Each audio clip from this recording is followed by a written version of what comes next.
Il est 19h. Yarana, bienvenue dans votre journal. Des bénévoles donnent de leur temps et du réconfort au personnel de santé totalement submergé. À Moria, la solidarité opère spontanément une aide précieuse, très appréciée. La flambée de l'épidémie concrète plus que jamais au centre hospitalier de Taouné. Les urgences sont noyées, les malades affluent et la gestion est très difficile.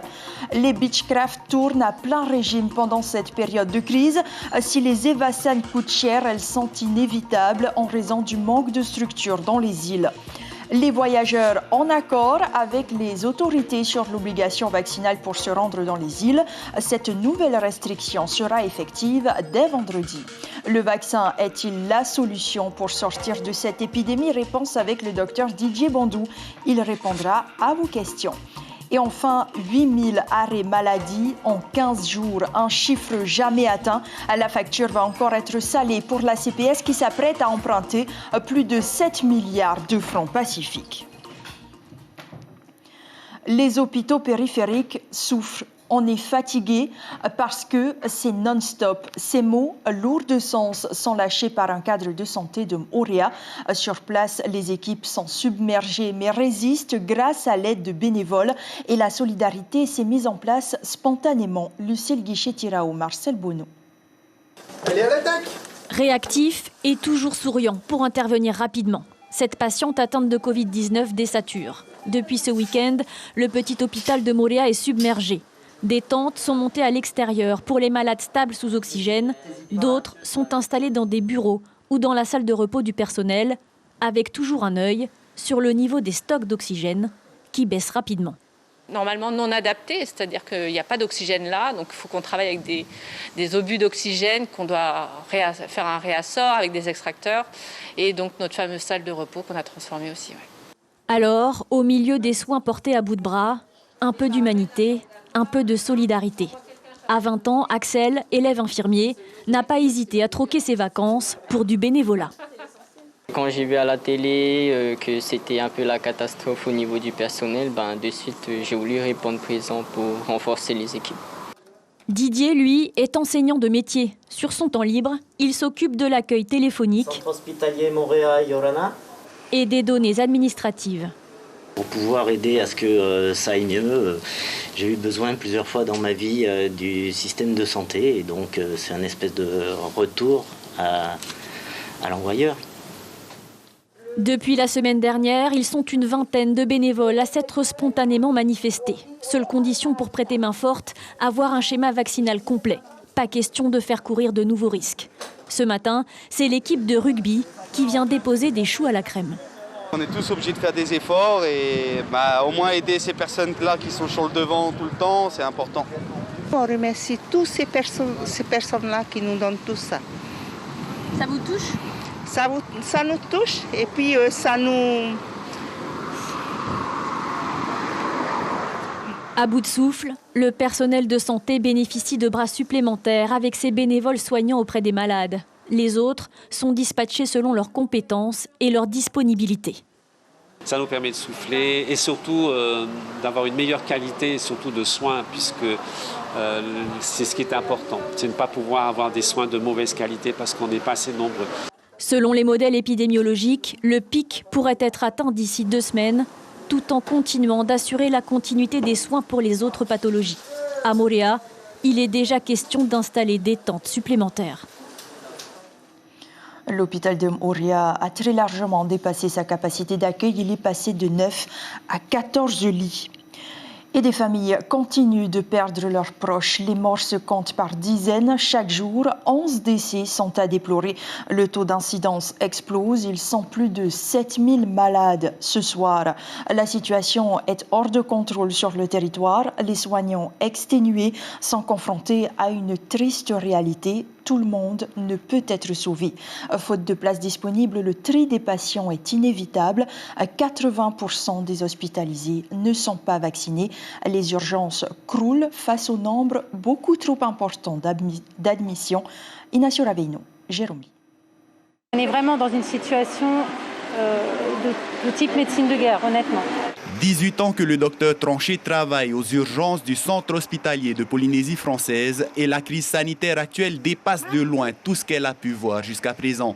Si la situation était difficile il y a un mois, depuis 2 semaines, elle est critique. Faute de place, les patients suspectés d'être porteurs du coronavirus doivent attendre sur le parvis. Chaque jour, un nouveau service est transformé en secteur Covid et aujourd'hui, il faut désormais faire des choix. On a exactement les mêmes considérations que d'habitude, c'est-à-dire est-ce qu'il y a un bénéfice, par exemple, à avoir un certain appareil, avoir de la réanimation, etc. Mais après, on pondère ça avec est-ce qu'on a de la place, est-ce qu'on a les machines disponibles. Et donc vous imaginez que voilà, si on n'a plus de place, plus de machines disponibles, alors qu'on a pourtant, on ouvre tout ce qu'on peut, on met toutes les machines, tous les gens. Oui, il y a des choix. C'est une suspicion Covid avec une douleur thoracique. Oui, c'en est. Tu peux envoyer, il est actuellement conscient et respire. Plus de la moitié des appels qui passent par le centre de régulation du SAMU concernent une suspicion Covid. Et depuis la deuxième vague, leur activité a plus que doublé. Car c'est dans cette salle mutualisée avec les pompiers que sont traités l'ensemble des appels d'urgence de la Polynésie. Nous sommes en amont, donc on prend tous les appels et on dirige les patients vers vers les services d'accueil. Et en effet, ce que vous avez vu en bas aux urgences, c'est la conséquence de ce que nous, on a eu en appel. Voilà, donc on est à peu près à 400 appels jour actuellement, et ce qui est à peu près 2,5 fois notre activité quotidienne. Et voilà, pour la majorité, ce sont des appels pour des patients qui ont des pathologies Covid. Voilà, avec des degrés de gravité importants. Vous savez qu'il y a quand même beaucoup de morts. On a une dizaine de morts par jour actuellement. Une crise sanitaire qui prend donc d'autres proportions et les moyens humains et techniques ne suivent pas forcément. Surtout qu'en tant qu'hôpital de dernier recours, le CHPF est obligé de prendre en charge les patients les plus gravement touchés. Et sachez que cette épidémie frappe davantage les personnes âgées de moins de 44 ans. 40% des patients ont entre 45 et 64 ans et plus de la moitié sont des hommes.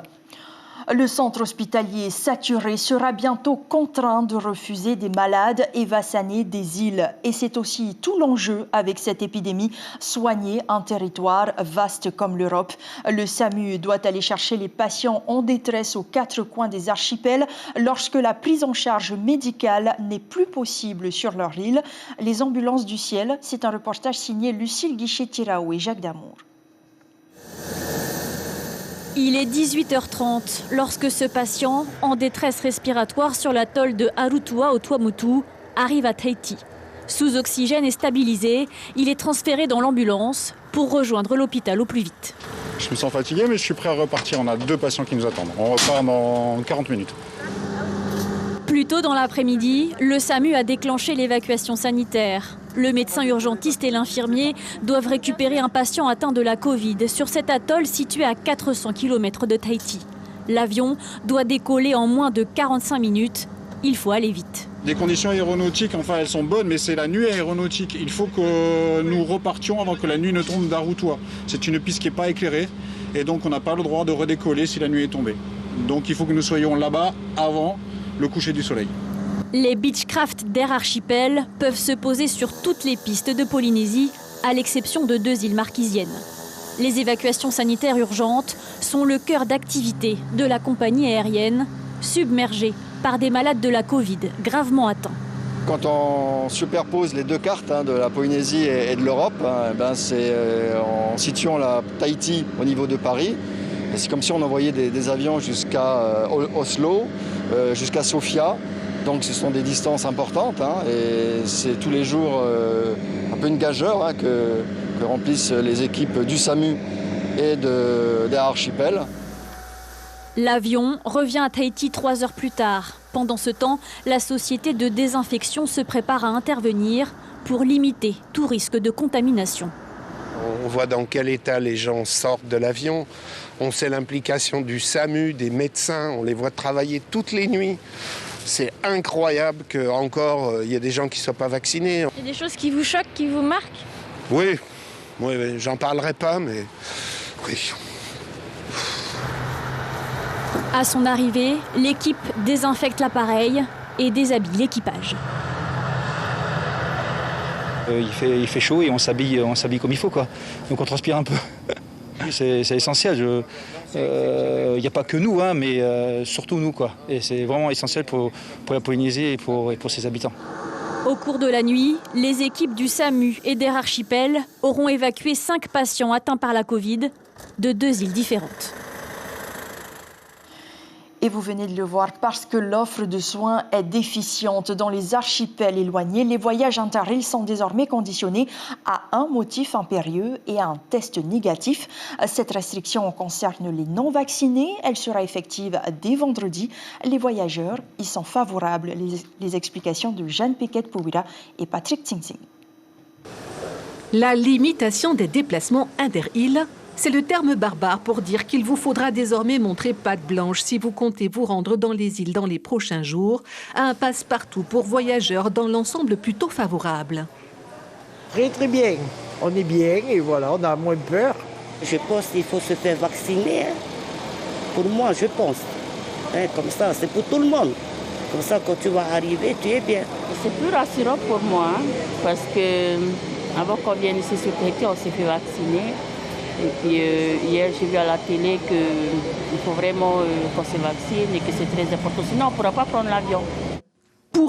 Pourra pas, c'est ce que nous sommes allés demander à la direction d'Air Tahiti. La compagnie aérienne assure 5 rotations par jour dans les îles et va, à l'image du trafic international, mettre en place un dispositif de contrôle au départ de Tahiti et Moorea. Et ici, on le confirme, vendredi matin, vaccinés comme non vaccinés pourront embarquer sous certaines conditions. Les passagers devront présenter un schéma vaccinal complet ou alors des justificatifs pour pouvoir se déplacer vers les îles. Alors, schéma vaccinal complet, ça veut dire quoi? Alors, un schéma vaccinal complet, c'est pour les vaccins en double dose 7 jours après la deuxième injection et pour un vaccin monodose 14 jours après l'injection. Ils pourront seulement voyager. Alors, par exemple, le voyageur qui arrive demain vacciné juste la veille, est-ce qu'il pourra monter quand même à bord? À condition d'avoir un motif impérieux et d'avoir un test négatif. L'opération limitation des déplacements inter-îles est donc bien lancée. C'est donc ici, devant l'embarquement, que devront se présenter les passagers avec leur QR code. Et s'ils n'ont pas leur QR code, leur certificat de vaccination ainsi que leur test négatif et bien sûr leur schéma vaccinal complet. Et ici, vendredi, nous attendons plus de 600 passagers. Et sachez qu'il est impératif d'être à l'aéroport 1h30 avant le départ. Et puis, l'autre moyen pour limiter la propagation dans les îles proposé par les autorités, c'est aussi de confiner le week-end. Nous vous en parlions cette semaine. L'hôpital de Raiatea, le seul de l'archipel, ne peut plus accueillir de patients. Cette solution est-elle suffisante? Les avis sont partagés. Ar-Ihouetif Afana sur des images de nos correspondants. La situation est tout aussi inquiétante aux îles sous le vent. Plus de 1000 cas actifs, l'hôpital de Uturoa atteint le nombre maximal d'hospitalisations. Au même titre que Tahiti, les Raromatei seront confinés le week-end. Ça ne va pas servir à grand-chose, hein. Les gens ne vont pas écouter. Hein. Mais le confinement, c'est une bonne chose aussi, hein, pour tout le monde. Mais au moins, faire le confinement sur 15 jours et par la suite, on verra après. Je trouve que c'est une très sage décision.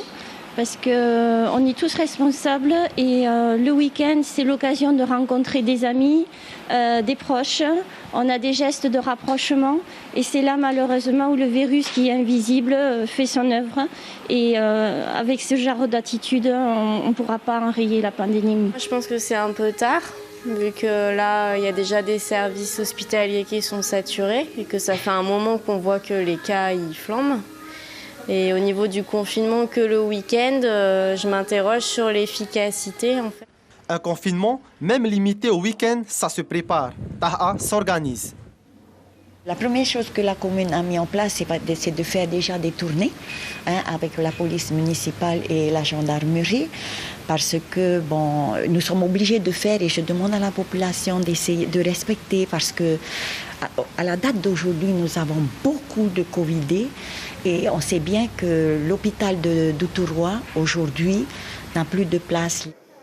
Les prestataires touristiques sont dans la tourmente. Concrètement, en mode survie aujourd'hui, le confinement n'aide en rien. Depuis un mois à peu près, on a repris avec le Wind Spirit. Donc on commence à faire surface et voilà qu'on nous redemande encore de reconfiner. Bon, je pense que ça va être difficile pour nous puisque le Wind Spirit, il est là le dimanche. Le week-end, on est confiné. Qu'est-ce qu'on fait? Au Tuamotu, Makemo et Fakarava sont aussi concernés par cette mesure, confinés de vendredi soir à lundi matin. Alors, un confinement strict est-il nécessaire? C'est une question que nous allons poser tout de suite au docteur Didier Bandou. Bonsoir. Bonsoir. Merci d'être avec nous. Alors, que pensez-vous du semi-confinement décidé hier? Est-ce qu'il ne fallait pas confiner complètement et tout de suite? Je pense qu'il y a des données économiques aussi qui rentrent en jeu. Je pense qu'il le fallait certainement. Probablement, c'est un peu trop tard quand on voit la flambée épidémique depuis plusieurs semaines. Mais c'est jamais trop tard pour bien faire. On sait très bien, comme l'a dit cette dame, que les rassemblements un petit peu proches se font le week-end entre amis. C'est convivial. On n'a pas du tout le même rapport au travail qu'en famille le week-end, évidemment. Ensuite, confiner totalement, fermer les écoles, c'est aussi très compliqué à croire que ça voudrait dire bloquer complètement le pays, comme on l'a connu il y a quelques mois. Tous les parents ne sont pas à la maison à ne pas travailler, donc ça engendre beaucoup de problèmes. Il n'y a pas de solution magique, je pense, mais effectivement, fermer le week-end est une bonne chose. Alors, il y a des questions qui restent encore dans la population. Alors, si les anticorps d'une personne suffisent pour protéger la maladie, faut-il tout de même se faire vacciner? Oui, parce qu'on sait que les anticorps ne durent qu'un temps. Donc effectivement, on ne développe pas les mêmes anticorps quand on a eu le Covid, quand on se fait vacciner. Mais c'est pour ça que la preuve est qu'il faut faire un rappel, on va dire, d'anticorps en se faisant vacciner 2 à 3 mois après avoir eu le Covid. C'est une sécurité. Mais même vaccinés, nous pouvons être contaminés. Alors pourquoi se faire vacciner? On a l'exemple devant nous et malheureusement... Et j'admire un petit peu nos intervenants médicaux, paramédicaux au SAMU et qui sont sur la brèche. On aurait pu probablement éviter cette vague énorme qui n'a pas fini si plus de la population était vaccinée. On le voit dans tous les pays. Une question d'une internaute. Pourquoi ne pas traiter dès les premiers signes avec de l'ivermectine au lieu du simple Doliprane? Alors j'irai droit au but encore une fois. Malheureusement, on voit dans le monde entier ce qui se passe. Tous les médecins attendons un traitement efficace dès les premiers signes contre le Covid. Malheureusement, on se rend compte, et les études le prouvent, qu'il n'y a rien pour le moment d'efficace. Et pourquoi n'y a-t-il pas systématiquement un dépistage avant de se faire vacciner? Alors, on le conseille de le faire quand les gens sont sujets contact. Un sujet contact d'un cas Covid, c'est vrai que s'il incube et s'il est en phase un petit peu pré-Covid, c'est bien de le savoir avant de le vacciner. Mais autrement, il n'y a pas d'indication de tester avant le vaccin. Et enfin, est-ce que les bébés moins de 24 mois peuvent avoir le Covid ou le variant Delta? Oui, bien sûr, quel que soit le virus responsable. Il y a eu même des études faites à Paris. Je crois qu'ils ont eu quelques cas de tout petits bébés première semaine qui ont été hospitalisés, pas forcément à faire un Covid grave, mais qui ont nécessité hospitalisation. C'est comme une énorme grippe, énorme rhume, on va dire. Il faut bien surveiller la température, l'hydratation du bébé, s'il fait bien pipi, s'il est encore bien présent et bien vif. Mais tous ces cas de bébés hospitalisés, on revient au même problème, étaient issus de parents non vaccinés. Merci beaucoup Didier Bandou d'avoir répondu aux questions des internautes ce soir. Et dans le secteur aérien, ATN dresse un bilan catastrophique de l'année écoulée. Elle se solde par un résultat négatif, moins 8 milliards de francs pacifiques. Sa filiale Tahiti Nui Hélicoptère n'est pas épargnée. La société enregistre des pertes de 236 millions de francs sur 2020. L'économie doit-elle primer sur la santé? Le patronat dit oui. Il estime que les mesures sont adaptées et réfléchies, contrairement aux syndicats de salariés. Il regrette cependant l'augmentation considérable des arrêts maladie dans les entreprises, une conséquence directe de la crise sanitaire. Il avoisinerait les 25 à 50% selon Christophe Blé. Écoutez. La CPS, vous le savez, ça va être dramatique aussi. Ça fait que tout ça, ça a un coût. Vous imaginez bien le nombre de gens qui sont hospitalisés, ça va coûter. Le nombre d'arrêts de maladie, on est à plus de 1000 arrêts de maladie par jour.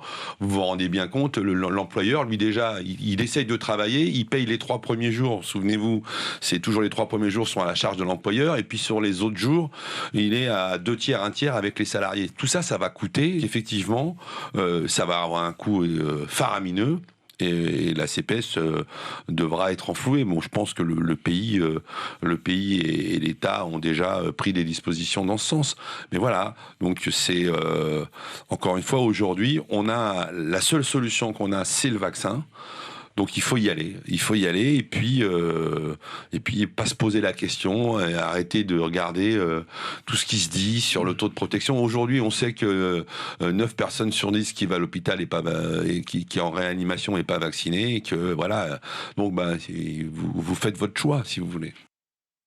Et justement, plus de 8000 arrêts maladie ont été déposés en l'espace de 15 jours, un chiffre record depuis le début de l'épidémie en mars 2020.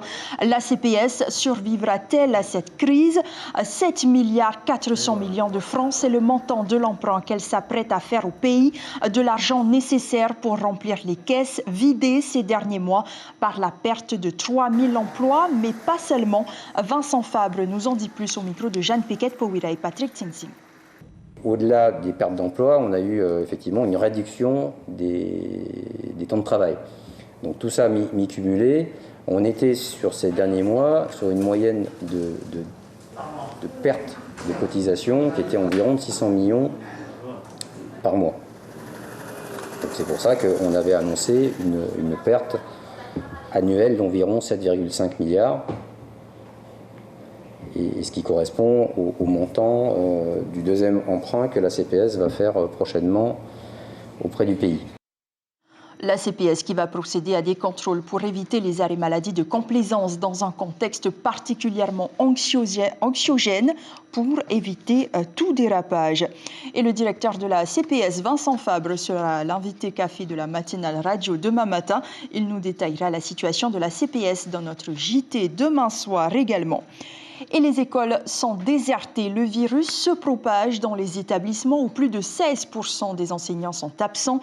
Les élèves aussi ont décidé de se confiner. On recense 28% d'absents dans le premier degré et 20% dans le second. Les syndicats d'enseignants et la Fédération des associations des parents d'élèves exhortent les autorités d'agir et militent pour un confinement strict. Certains maires ont décidé seuls. C'est le cas de Félix Tokorani, premier administrateur de Makemo. Monsieur le maire, bonsoir. Merci d'être en direct avec nous dans ce journal. Vous avez donc décidé de fermer le collège de Makemo. Est-ce qu'un suivi pédagogique est assuré? Oui, Irana et nos téléspectateurs qui nous écoutent ce soir. En effet, depuis mardi, avec le conseil municipal, les équipes médicales, nous avons décidé de fermer l'établissement du collège de Makemo. Cependant, il est constaté dans l'établissement 6 cas Covid confirmés et plus d'une quinzaine cas contacts. Donc, avec le principal de l'établissement, la pédagogie des élèves, elle continue puisque ce sont les élèves des internats qui sont isolés et confinés. Par contre, les élèves vivant à l'extérieur du collège, les professeurs d'école continuent à fournir la pédagogie de ces élèves. Justement, l'an dernier, la continuité pédagogique s'est soldée par un échec. Est-ce que vous ne craignez pas qu'il y ait un décrochage scolaire ? Je pense que nous ne sommes pas au décrochage scolaire, puisque aujourd'hui il y a une inquiétude qui se fait aujourd'hui sur la multiplication du virus. Dans un premier temps, il faut sécuriser ces enfants qui vont à l'école, d'autant plus sachant que les enfants venant au collège de Makemo viennent de 10 communes en dehors de la commune de Makemo. Nous avons pour principe de rassurer les parents de ces élèves qui vivent à Ana, à Faïté, à Hikouérou, à Raraka, à Ratika, et leur dire que les enfants sont maintenus. Nous avons également la possibilité avec les professeurs d'école, la possibilité de poursuivre une pédagogie auprès de ces enfants au plus proche des envies de ces élèves. Terminé, monsieur le maire, pour vous, les restrictions actuelles sont insuffisantes. Vous souhaitez aller même plus loin en fermant l'aéroport. Est-ce que vous pensez que vous allez être entendu ? Je viens d'entendre les professionnels médicaux qui sont fatigués par la situation médicale qui se passe aujourd'hui. Les décisions, elles doivent encore être plus prises par rapport à ce qui se passe aujourd'hui. L'enjeu sanitaire nous prouve que chaque jour des décès interviennent. Donc nous avons vu l'année dernière, lorsque le haut commissaire a pris des décisions le vendredi 20 mars 2020 jusqu'en juin, aucun décès n'a été déploré et aujourd'hui on voit une augmentation fulgurante des décès. Donc il faudrait encore prendre des décisions pour casser la chaîne de multiplication de ce virus. Je pense qu'on doit tendre vers ce secteur-là. Les syndicats ont donné leur position. Je pense qu'il faut étendre pour pouvoir soit l'économie, soit la vie de la population. Moi, j'opterai pour la vie des populations.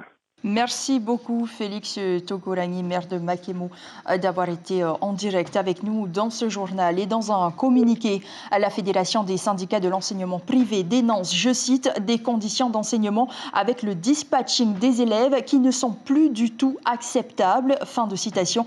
Par ailleurs, les parents d'élèves du collège Anne-Marie Javoué regrettent le mutisme de la direction de l'enseignement catholique. Dans cet établissement, près de la moitié des scolaires et 22 personnels, dont le directeur, sont absents. Et on vient de l'apprendre, le collège de Tiperoui à Papeete ferme dès demain en raison de l'absence de nombreux personnels. Monseigneur Cotenso, lui, a souhaité réagir après les propos tenus par le vicaire Joël Oméran sur notre antenne dimanche dernier. Il réitère son appel à la vaccination. La lutte doit être collective, dit-il à Rouen Potorou et Patrick Tsing. On ne peut pas considérer la lutte contre la Covid uniquement du point de vue de sa propre santé personnelle. On doit tenir compte que nous sommes en collectivité et que les positions que je prends par rapport à cette question ont une influence sur les autres. À partir de ce moment-là, nous comprenons que l'Église encourage la vaccination, même si ce n'est pas une obligation, mais c'est une façon de dire que je me protège moi, mais je protège aussi les gens qui sont autour de moi. Un message compris par les lycéens de Ayatia. Le lycée de Uturoa ouvre la marche à la vaccination dans les écoles. 22 élèves se sont fait vacciner et 3 professeurs aujourd'hui. Vous le savez, l'accord parental n'est plus obligatoire pour recevoir la piqûre pour les jeunes de plus de 16 ans. La campagne se poursuit au lycée Diadème de Pirée demain et à Lamné vendredi. La vaccination est le seul moyen pour soulager les hôpitaux totalement saturés. C'est l'information principale de ce journal. Le personnel de santé est exténué mais résiste grâce à l'aide de bénévoles. C'est le cas à Moria où la solidarité s'est mise en place spontanément. En plus de la fatigue, s'ajoute une triste réalité. Il doit faire des choix. Les malades des îles ne peuvent plus être accueillis faute de places disponibles. Et c'est également à la une de vos quotidiens. Demain, la dépêche de Tahiti titre « C'est très grave ce qui se passe ». À suivre sur la première 2 épisodes de la série La faute à Rousseau, puis une comédie romantique italienne, Ex. Merci pour votre fidélité. Prochain point d'information demain matin dès 5h avec Ibrahim Ahmedazi et Carlos Natua. Très belle nuit. Prenez soin de vous et à demain.